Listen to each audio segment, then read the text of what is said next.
I'm not, I will ask your chief also. I'm asking you, when they said, look at this, you looked at other videos, you tried to get Princess Maui, you tried to get the vice president, but you didn't contact the PSG for the first lady, for the president, and for, you know, for all you know, the PSG will tell you right there and there, the threat is real, or the PSG will say, politika lang yan. Diba? Both the vice president and the president are protected by the PSG. So why wasn't in your, so nakalimutan lang or wala sa procedure nyo or? Your Honor, there's already a statement from the National Security Council, Your Honor, that it is an active threat, Your Honor. That's why we start investigation. Yes, and the primary group that will know if it's an active threat is the PSG. So if this was the United States, it will be the Secret Service. So whether the FBI or the CIA, state troopers, the federal marshals, kung sino man mag-iimbestiga, parati nilang tatanungin yung Secret Service. So I'm just curious why we did not ask the PSG input. Kindly wind up, Senator Cayetano. Senator Okay. Judge Cayetano. So my last question is, how did you characterize the threat of the Vice President to the President? Given that ang exact words niya, huwag kang mag-alala ma'am sa security ko kasi may kinausap na akong tao, sinabi ko sa kanya, kapag pinatay ako. So that I'll be fair to you and not vague, no? Did that phrase, kapag pinatay ako, have any bearing in your investigation? Yes, Your Honor. And what was that bearing or thoughts in your mind? First of all po, dun sa statement, may nakausap na po. It already took place before pa yung mangyari yung meeting. And nung Excuse condition... me, I'm not talking about yung may kinausap na para pumatay. Ang sinasabi ko yung sinabi niya na pag pinatay ako. Yes, Your Honor. How did that affect your investigation? Mr. President and Mr. Presiding Officer, before I ask to be allowed to ask a question, can I just follow up yung kay Senator Marcos, including the ruling yesterday? Just in the interest of all senator judges being able to follow closely, especially kami sa first row kasi medyo nagkaka-stiff neck na kami. Mahirap tignan yung TV, so baka dun sa Maglalagay harap. na po kami ng TV Yes. sa harap ng And lamesa I ng don't know, Council for Parties. I think all of us own a iPad or a tablet. I don't know what the solution is, but if the Secretariat or the Clerk of Court, the Office of the Clerk of Court can work with our staff, just to give you an example for today, no? If you look at the impeachment complaint on page 19, for example, it says that the affidavit we're looking for kanina, footnote number 72, is this one, in the impeachment complaint, no? It's found on Annex G. Okay, so this is Annex G. If you look at Annex G, it is a certification, not an affidavit. Okay. So where do you find the affidavit mentioned in the impeachment complaint? You actually find it in Volume 14, Annex FFFFFFFF-GGGGGGGG. So before I can That's even not say dash, that, that's FFFFFFF to GGGGGG. yes. So even before we finish saying that, Your Honor, Mr. Presiding Judge, medyo mahirap. To further complicate, the annexes when delivered to us was labeled annexes. And then when it was pre-marked, iba na yung marking. That is correct. Okay. So to clarify, I'm not asking both the prosecution and defense to give us any documents in advance that will prejudice their presentation or the rebuttal. I do understand that it has to be offered, but to speed things up and to make sure we understand, in the same manner that they're asking the witness to examine it, maybe we can be given a copy to examine at the same time, whether digital or actual copy. I don't want to impose upon them to print 24 copies. But again, anyway, it's Wednesday. We have Thursday, Friday, Saturday, Sunday for our staff and the clerk of court to meet. I think So, we already have a solution for you, Senator Judge Cayetano, as well as for Senator Judge Marcos. We will be furnishing the parties either via soft copy to your respective iPads or laptops, or we will enter their official emails as well. Kayo na po mag-print ng hard copy ng list of evidences as marked, as pre-marked by the prosecution na ipe-present for Article 4. And we will do this by article. However, insofar as I said, the documents presented by the counsel for respondent, these have not yet been pre-marked. But I don't think there's anything wrong with asking for a copy from the counsel for on respondent that point, for our guidance, whether or not the same will be offered without prejudice to respond to On counsel that for point- respondent, deciding on whether or not they will offer it at the appropriate time. on that point, Mr. Presiding Officer, even if it's pre-marked, if it will prejudice their presentation, I don't mind it be given in real time. And same, no? If it's being used on cross or recross on rebuttal and hindi to na pre-mark, as long as real time, para lang we can process it. If not, we have to review afterwards and it messes up our preparation for the hearing the next day, no? Is that possible for the parties once the roles are reversed? May I get a response Honor. from the counsel for respondent? Your Honor, first we'll clarify everything that was showed today was pre-marked by the respondent. That's not my understanding because the DOJ letter you pre-marked is different from the DOJ letter that we have pre-marked. But we'll verify. So everything was pre-marked, Yes, Your Honor. but you presented a document that was not pre-marked either by the prosecution or the defense. Walang marking eh. I presented all that. So if it was pre-marked, it's our lookout. Then then there's no problem furnishing the senator judges with a copy of the same. We have no problem with that, Your Honor. Senator Judge Alan Cayetano's concern has no basis if it was all pre-marked. Apparently, it was our oversight. Yes.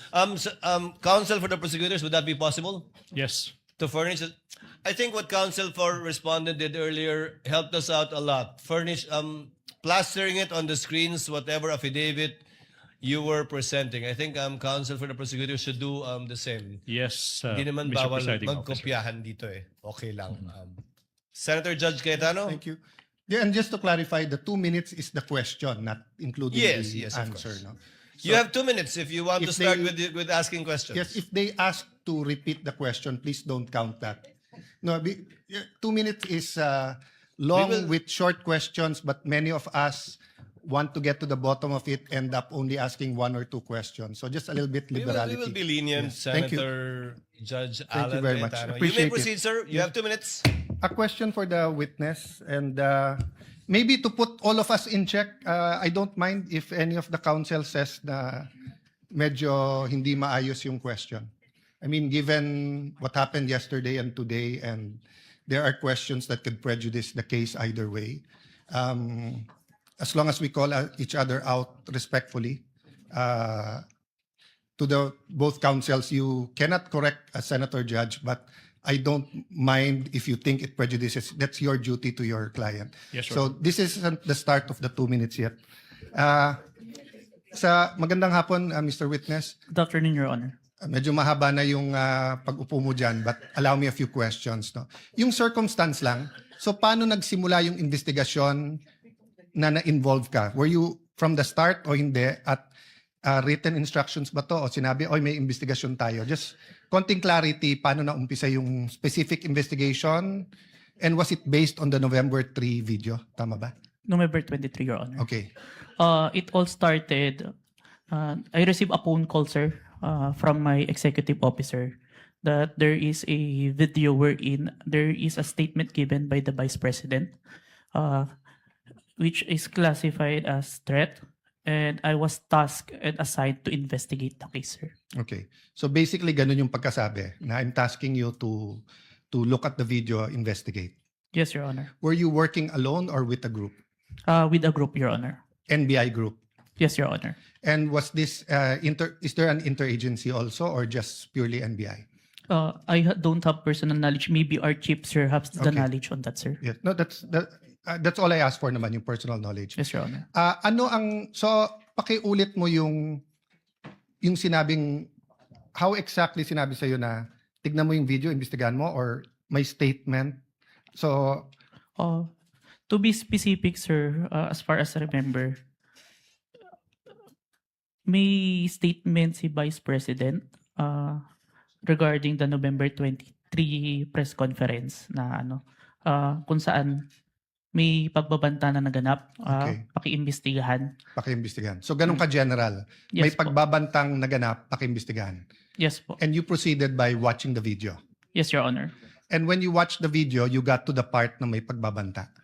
No, Your Honor. I first don't know which part of that. So, you watched the whole video, of course. First, the clippings, Your Honor. Okay.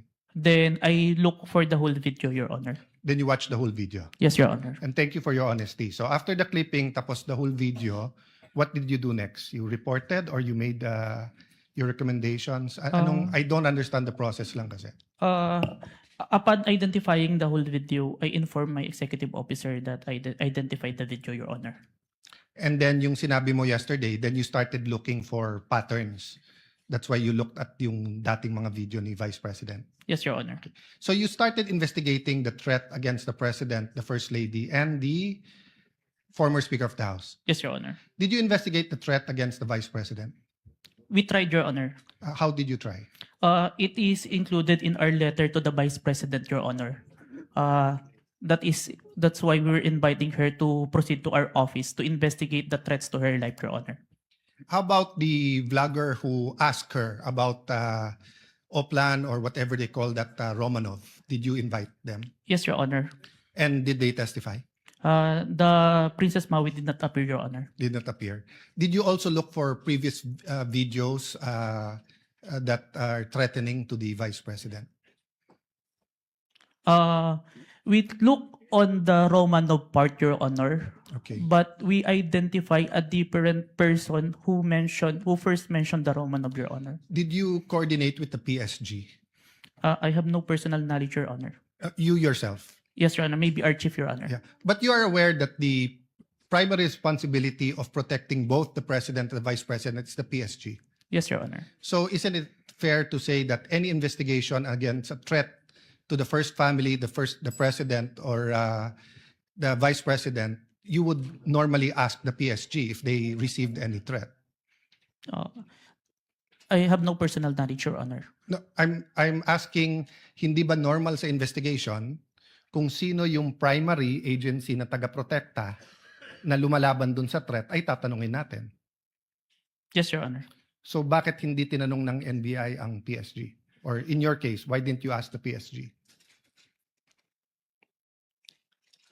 Maybe it can be answered by a chief, Your Honor. No, I'm not. I will ask your chief also. I'm asking you, when they said, look at this, you looked at other videos, you tried to get Princess Maui, you tried to get the vice president, but you didn't contact the PSG for the first lady, for the president, and for all you know, the PSG will tell you right there and there, the threat is real, or the PSG will say, politika lang yan. Diba? Both the vice president and the president are protected by the PSG. So why wasn't so nakalimutan lang or wala sa procedure nyo or Your Honor, there's already a statement from the National Security Council, Your Honor, that it is an active threat, Your Honor. That's why we start investigation. yes, and the primary group that will know if it's an active threat is the PSG. So if this was the United States, it will be the Secret Service. So whether the FBI or the CIA, state troopers, the federal marshals, kung sino man mag-iimbestiga, parati nilang tatanungin yung Secret Service. So I'm just curious why we did not ask the PSG input. Kindly wind up, Senator Cayetano. Senator Okay. Judge Cayetano. So my last question is, how did you characterize the threat of the Vice President to the President? Given that ang exact words niya, huwag kang mag-alala, ma'am, sa security ko kasi may kinausap na akong tao, sinabi ko sa kanya, kapag pinatay ako. So that'll be fair to you and not vague, no? Did that phrase, kapag pinatay ako, have any bearing in your investigation? Yes, Your Honor. And what was that bearing or thoughts in your mind? First of all po, dun sa statement, may nakausap na po. It already took place before pa yung mangyari yung meeting. And nung Excuse me. condition, I'm not talking about yung may kinausap na para pumatay. Ang sinasabi ko yung sinabi niya na pag pinatay ako. yes, Your Honor. How did that affect your investigation? There is a condition na kapag pinatay siya. But as we can see, it's only applicable if there is only two parties. The statement make a loophole wherein a third party can use that na kapag namatay si BP, ma-execute ngayon yung statement ni BP na may nakausap na siya without the participation of the one mentioned, the President, the First Lady, and the Speaker of the House, Your Honor. That's fair. But what I'm saying is that in your reports, did you characterize it as a conditional threat? Kasi kung hindi naman siya pinatay, the logical implication is that there's no threat against the... So I'm not saying it's not illegal, immoral to contract a killer.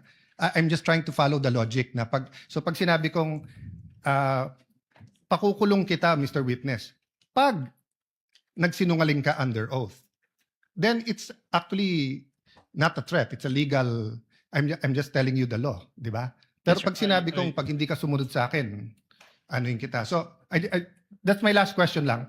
So how did you characterize that? It wasn't a conditional in your mind because may kinausap na?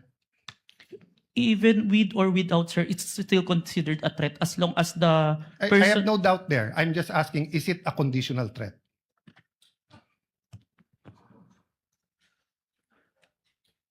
Based on our affidavit, sir, I believe it's conditional, which... Based in your affidavit. But your initial assessment, yung personal mo as an investigator, this is an investigation of the whole NBI, but yung personal mo. The threat is absolute, sir. Okay. Thank you, Mr. President. Thank you. Thank you, Senator Judge Cayetano. Yeah. We now proceed. Senator Judge Padilla is recognized. Maraming salamat po. Thereafter, Senator Judge Zubiri. Maraming Senator salamat Judge po. Padilla, you have 2 minutes. Opo. Nais ko lamang po magtanong sa ating saksi.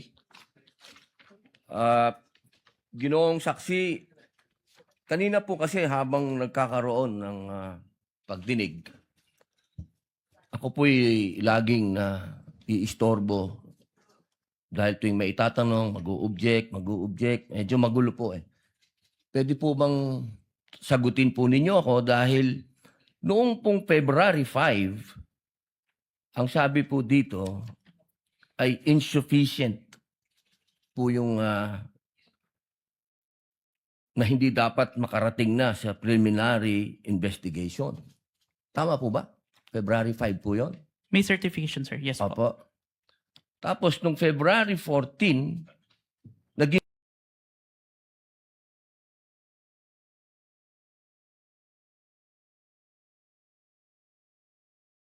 insufficient na for conduct of preliminary investigation. Nasagot po ba yung 7 na sinabi dito na para, ang sinasabi po kasi dito nung February 5, merong 7 na kulang.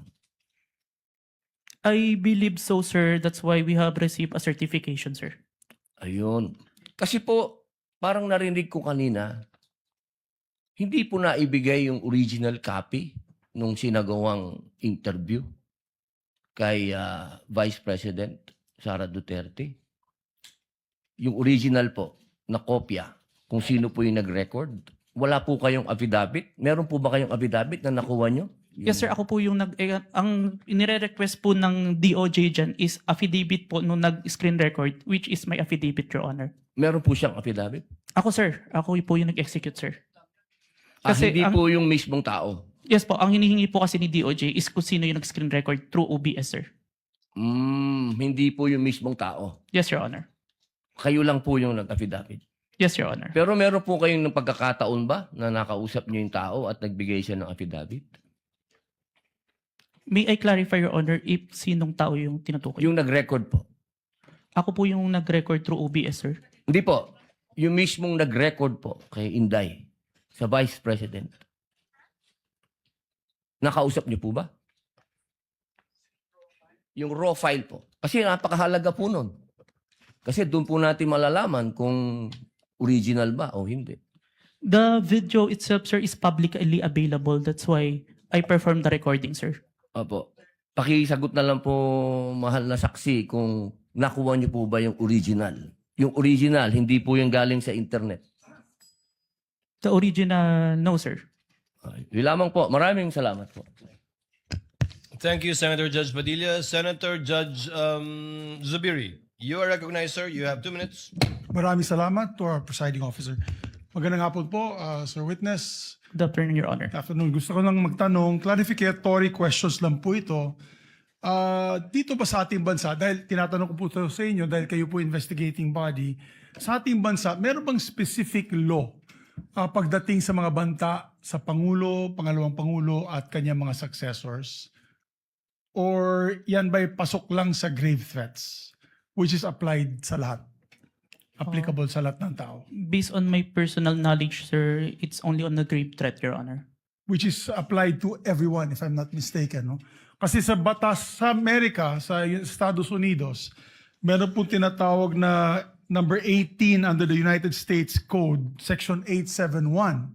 There is a specific law na pinagbabawal po itong mga threats to the President, Vice President, and its successors. May jail time po ito at may fine na malaki. As a matter of fact, dito sa panahon ni Pangulong Trump, marami na po silang kinasuhan at hinabla at napasok sa kulungan dahil sa paglabag nitong batas na ito. At Secret Service po ang sumasagawa ng investigasyon.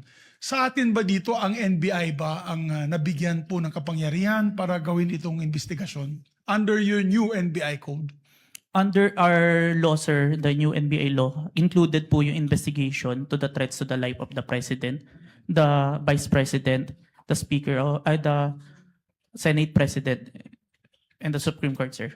So, klaro na kayo, nasa kapangyarihan ninyo. Kasi hindi pwede sa Presidential Security Group. Hindi katulad sa Estados Unidos, yung Secret Service ang talagang nanguhuli at nag-imbestiga. Sa atin dito sa Pilipinas, ang NBI po ang nangunguna sa investigasyon. Tama po ba yan o mali? It is within our law, sir. Okay. And this is just food for thought because not only are we senator judges, we're also legislators. It may be time that we also craft a law that will be specific on threats made to the President, Vice President, and its successors, meaning the Senate President, the Speaker of the House, and the Supreme Court Chief Justice. Sa Amerika kasi, sa batas po nila, and I'll just wrap up, the defendant, to secure conviction, the defendant communicated a threat. The defendant understood and intended the statement as a true threat. Hindi po niya sinabi joke only in the end. And pangatlo, the defendant knowingly and willfully makes the threat. So just food for thought as legislators as well. So maraming salamat po, Mr. President. Thank you, Senator Judge Zubiri. We now proceed to where we left off. I believe that was the redirect of the counsel for the prosecutor. Just out of curiosity, without any pressure, because I promised I would declare a break somewhere in between, depending on how long your director and recross would be. I can call the break after the recross and the statement of the counsel for respondent, so that we break on a good point before we call on the last witness for today. Yes, counsel for the prosecutors. As to the question, if the prosecution will do the direct examination, The redirect. Kung mahaba-haba sorry, pa the yung redirect examination after the cross-examination of the defense, the prosecution decides not to conduct a redirect, Your Honor, please.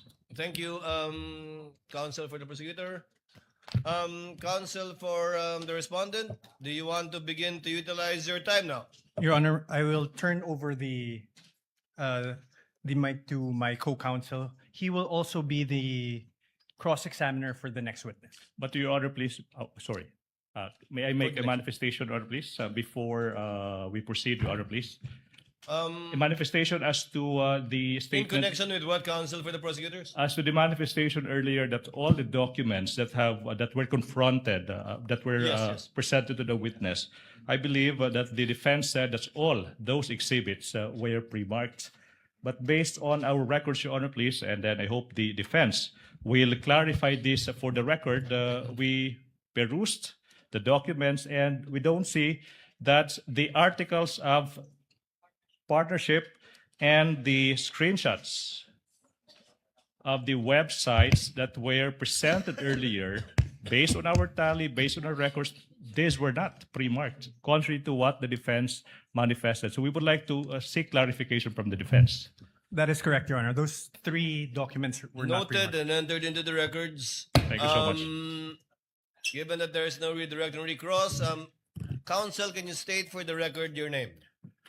Good afternoon, Your Honors. I am Mark Sivin Luan for the Vice President. Sir, you're aware of the situation. Time was given to the counsel for the prosecutors to make a discussion about whether or not Article 4, the acts alleged in Article 4 constitute an impeachable offense. You have the same time of 4 minutes and 26 minutes, which will round. If Before I allow you to continue, kawawa naman si Mr. Calilong.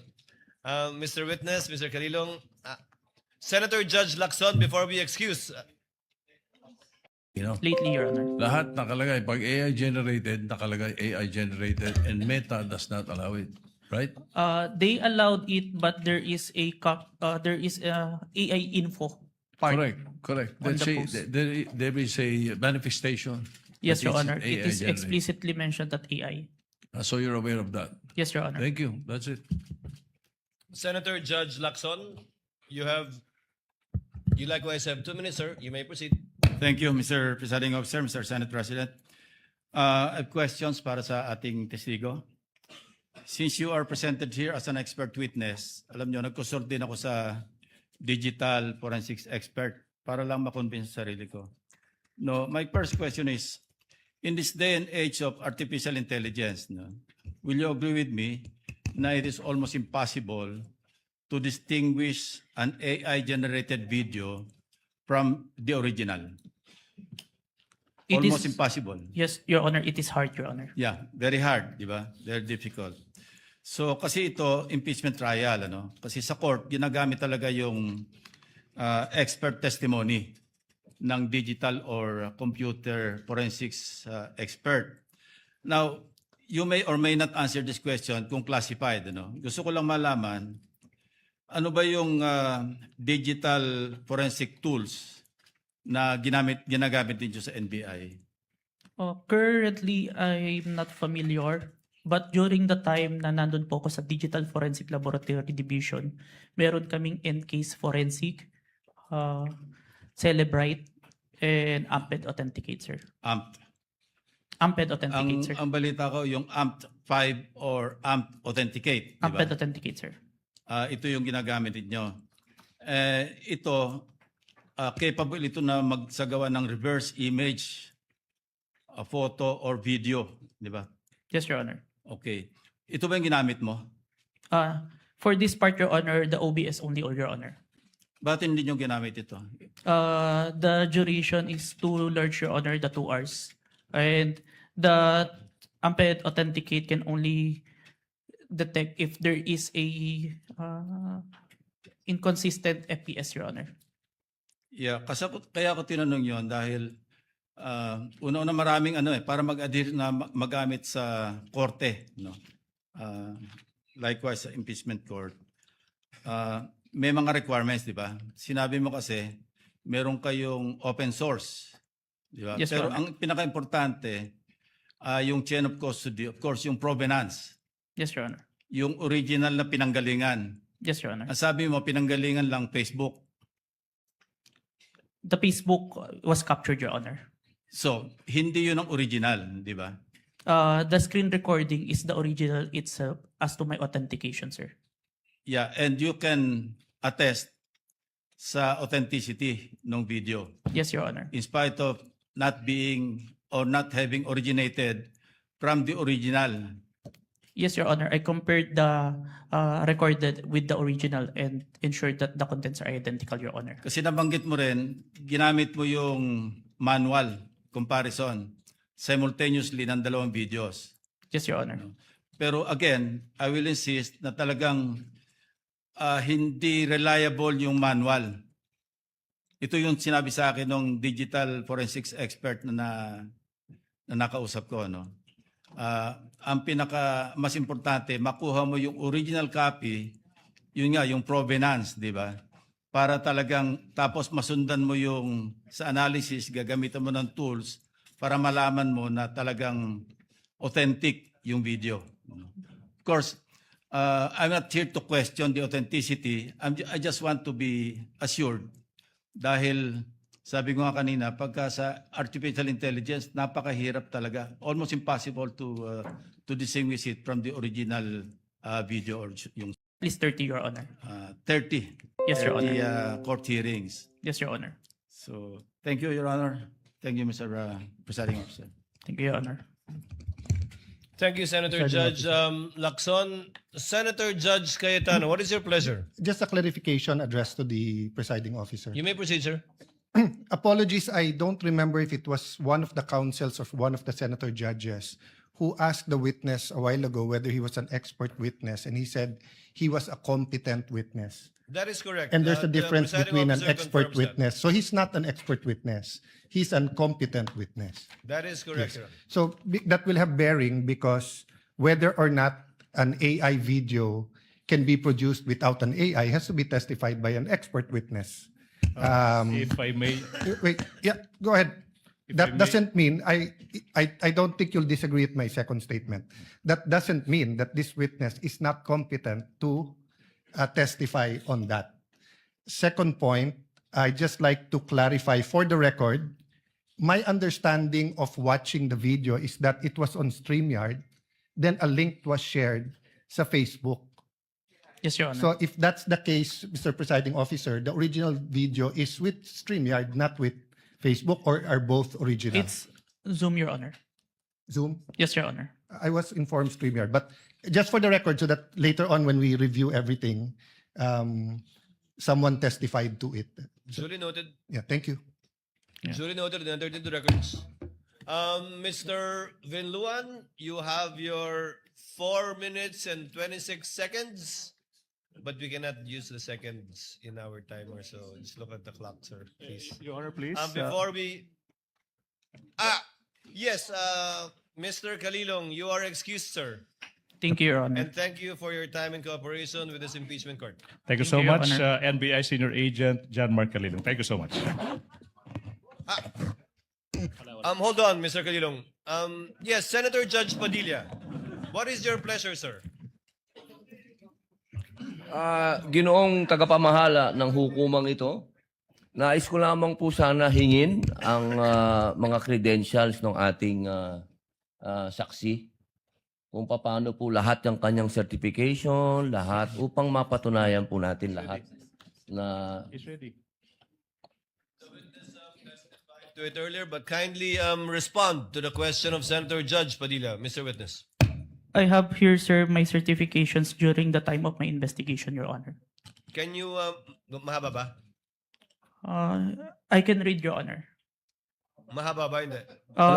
ibigay na lang po siguro sa Kindly atin. just submit it to us. Yes, please. Opo, Yes, submit sir. na lang po. Thank you, Your Honor. If that is okay with Senator Judge Padilla. Thank you, sir. Mr. Kalilong, you are excused, sir, and thank you for your time and cooperation with the impeachment court. Thank you, Your Honor. The presiding officer will just wait for the witness to leave the premises before recognizing Attorney Binon. Okay, Attorney Binon, you have 4 minutes and 26 seconds. You may proceed, sir. Thereafter, we will call for a 15-minute break. In the discourse yesterday, talking about VP Sair's statements during the November 23, 2024 press con, Senator Judge Risa Ontiveros stated, and I quote, "None of these statements are proof that the Vice President actually contracted an assassin or hired one. She is absolutely right." She then asked the question, why are these acts impeachable? To this question, the prosecution responded, we understand that these statements may not actually 100% prove that she in fact contracted an assassin, end of quote. Hence, the prosecution admitted that the video does not prove any fact other than its existence. In simple words, there is no proof of any contracting of an assassin. The prosecution's admission before this honorable court made the respondent's position clear. The prosecution has no other competent evidence to prove that VP Sara contracted an assassin. Ang testimonya ni Kalilong, gaya ng iba pang ebidensya kuno ng prosecution, ay hindi sapat para patunayan ang paratang na ito. Trying to prove this stretched narrative using a hodgepodge of materials is a waste of this honorable court's time and the Filipino people's money. Si VP Sara na mismo ang nagsabi na hindi assassin ang kinausap niya. This term only came from people who took her statements out of their proper context and tried to exaggerate them for what they really meant. The truth of the matter is this. She and her family were threatened. And while her response was unconventional, it was justified. What triggered her response was a question about Operation Romanov, which is the plot to eliminate VP Sara and her entire family. The NBI's own records prove this. In the minutes of the meeting of Dempsey Reyes' interview, he said, and I quote, may press con kasi earlier than that, sabi niya, parang hindi lang niya gusto daw, sabi lang niya, gusto daw siyang patayin daw, according to her, ni Speaker. That was during a press conference the day before, November 2022. End of quote. During the virtual press con, Princess Maui mentioned Operation Romanov again and even warned her about her safety. Reyes talked about it, Princess Maui reiterated it, but the NBI gaslighted it. When VP Sara uttered those words, she was not responding as Sara Duterte, the Vice President, but Sara Duterte, the wife, mother, daughter, and sister, who only sought to protect her own and her family members' lives. Operation Romanov is in place, and the threat against their lives is real. VP Sara became the target of unauthorized intelligence and surveillance operations by government operatives that exposed her family to high-level risks and security threats, thereby causing intense trauma and uncontrollable fear. Her homes in Davao and Manila were profiled, and this is proven by classified casing reports. Her trusted security personnel were removed. Her schedule of official functions, like the one in Naga, was leaked by intelligence agents, and her security was heavily compromised. In sum, the prosecution was right in using the term culmination. But the prosecution's interpretation is wrong. Rather, when VP Sara left the administration, she suffered various forms of threats and harassment for many months from the powers that be, and the culmination was her statement on that fateful early morning in November 2024. She didn't commit an impeachable offense. She drew the line in the sand and said, enough is enough. That is the meaning, and that is the context. Finally, as to the alleged grave threats and inciting to sedition, these are defined by their vice penal code and are punishable by prisión correccional.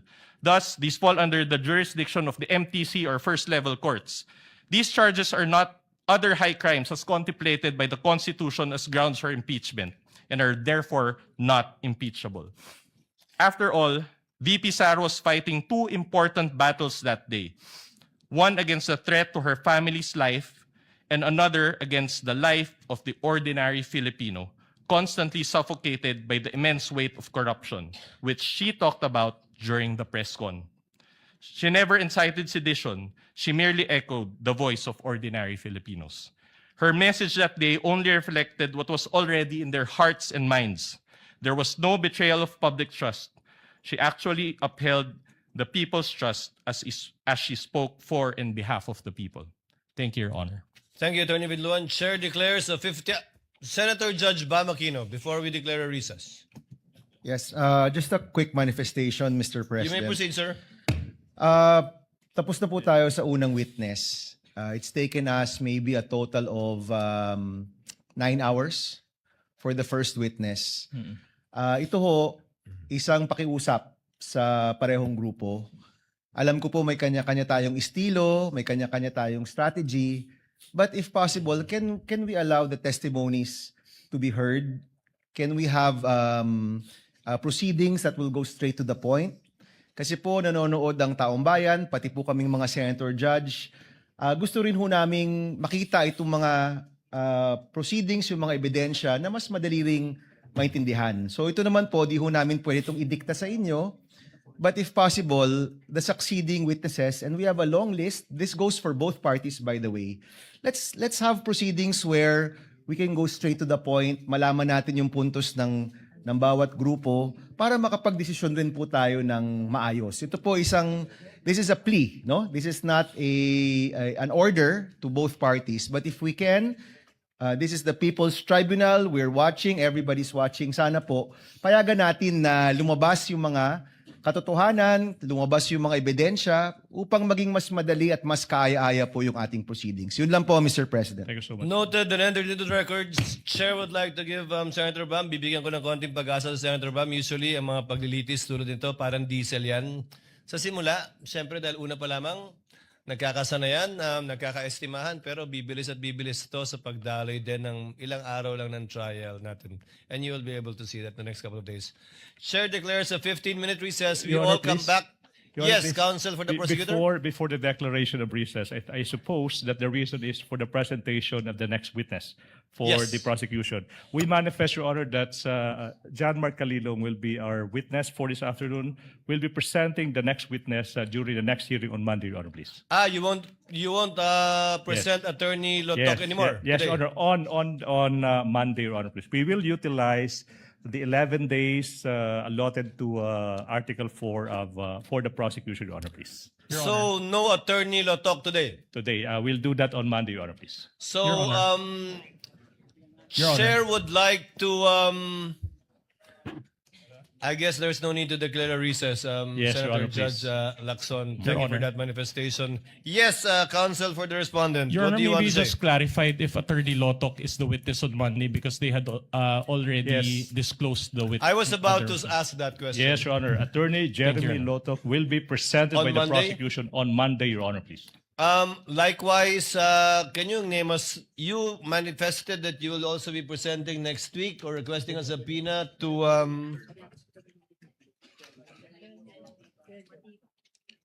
yes, to Attorney Lopez and Attorney Director Matibag. That would be Captain Belinda Bello, Your Honor, please, and NBI Director Matibag. and then Lotok first. Lotok, Your Honor, please, and then Matibag. we'll disclose on Bello, Your Honor, please. Captain Sergeant at Arms. Belinda Bello of the House of Representatives, Your Honor, please. So, those two witnesses. Yes, Your Honor.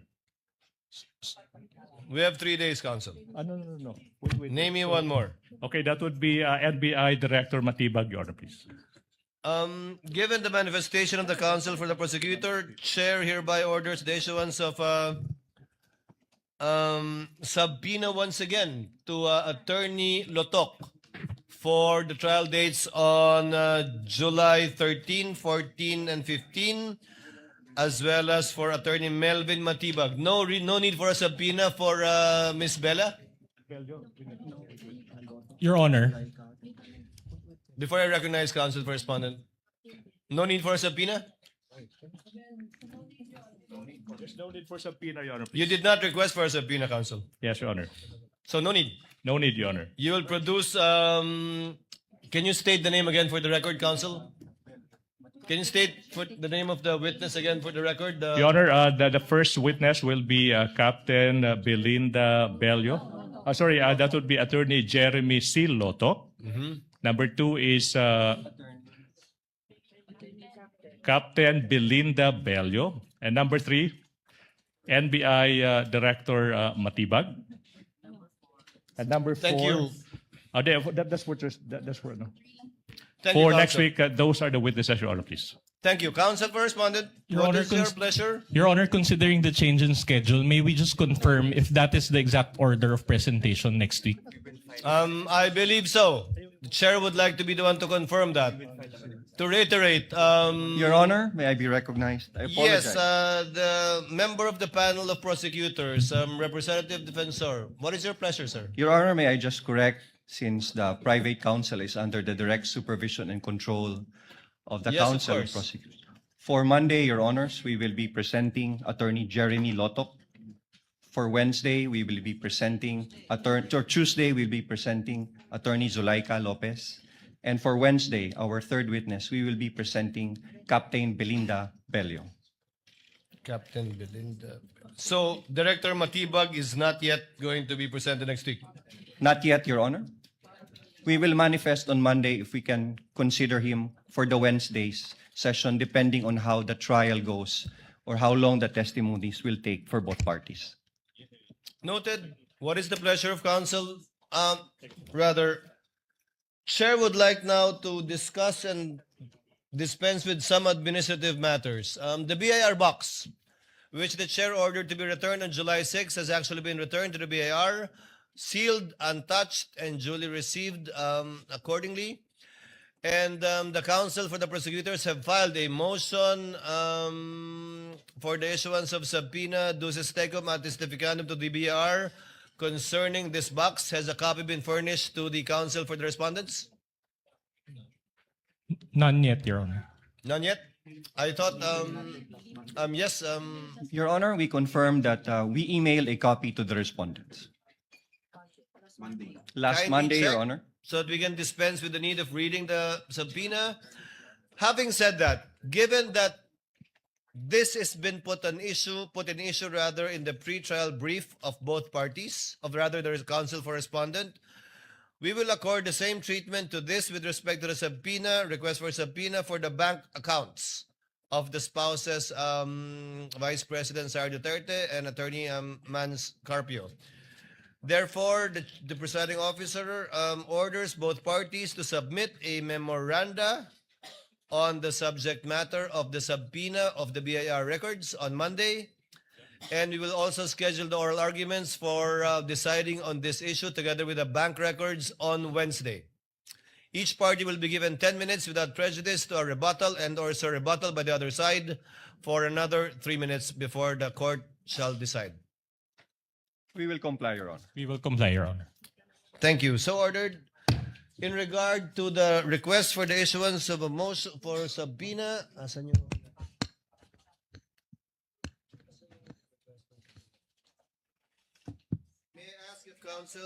May I ask if counsel for the respondents were likewise furnished with a copy of the most request for subpoena, although this is ex parte because this is only with respect to witnesses. So there is no need to issue a subpoena to Attorney Melvin Matibag for next week. Honorable Defensor? No need? No need, Your Honor. So just Attorney Zulaika Lopez. Yes, Your Honor. Chair orders that subpoena be issued to Attorney Zulaika Lopez to appear on July 13, 14, as indicated by the counsel for the prosecutors, given that on the 15th, we might be arguing on the bank deposits and the BIR documents. We submit, Your Honor. So ordered.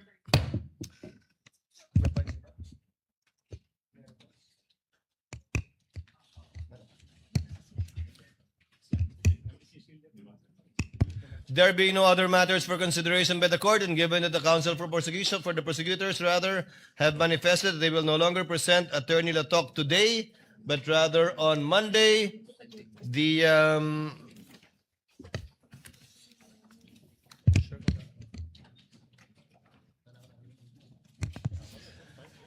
trial is hereby adjourned until 2 p.m. of Monday, July 13, 2026.